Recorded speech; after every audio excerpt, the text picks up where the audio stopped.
1875 میں برطانوی وزیر اعظم بنجمن ڈزرائیلی نے مصر کے حکمران خدیوی اسماعیل سے سوئس کینال کمپنی کے تقریباً 44% شیئرز خرید لیے۔ قیمت تھی تقریباً 3.98 ملین پاؤنڈز۔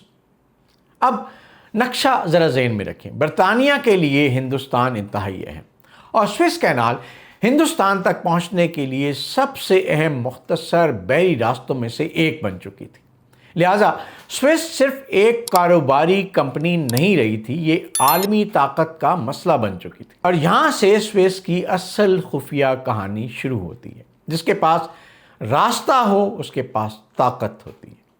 اب آتے ہیں 1956 پر۔ مصر کے صدر جمال عبد الناصر نے 26 جولائی 1956 کو سوئس کینال کو قومی ملکیت میں لینے کا فیصلہ کیا، اور یہ فیصلہ صرف معاشی نہیں تھا، یہ ایک بڑے سیاسی پیغام کے طور پر سامنے آیا۔ مصر اپنی سرزمین اور اپنے وسائل پر اپنا اختیار چاہتا ہے۔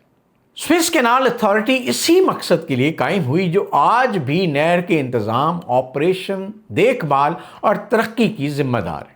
لیکن مغربی طاقتوں کے لیے یہ فیصلہ انتہائی بڑا دھچکا تھا، کیونکہ جس راستے پر ان کا اثر و رسوخ تھا اب وہ ایک عرب ریاست کے براہ راست کنٹرول میں آ چکا تھا۔ 1956 یعنی 1956 میں مصر کے خلاف برطانیہ، فرانس اور اسرائیل نے فوجی کارروائی شروع کی، اور یہ واقعہ تاریخ میں سوئس کرائسس یا ٹرائپرٹائٹ ایگریشن کے طور پر جانا جاتا ہے۔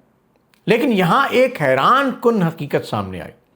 دنیا کی بڑی طاقتیں مصر پر دباؤ ڈالنا چاہتی تھیں، مگر عالمی سیاسی دباؤ نے صورتحال کو بدل دیا۔ یہ وہ وقت تھا جب امریکہ برطانیہ کو ٹیک اوور کر رہا تھا۔ بالآخر حملہ آور طاقتوں کو پیچھے ہٹنا پڑا، یعنی برطانیہ، فرانس اور اسرائیل کو پیچھے ہٹنا پڑا، اور نہر دوبارہ کھول دی گئی۔ مصری سوئس کینال اتھارٹی کے تاریخی ریکارڈ کے مطابق 29 مارچ 1957 کو نہر سے ملبہ اور ڈوبے ہوئے جہاز صاف کرنے کے بعد بحری آمد و رفت بحال کی گئی۔ یہ صرف مصر کی تاریخ کا واقعہ نہیں تھا، یہ نو آبادیاتی نظام کے زوال کی علامت بھی بن گیا۔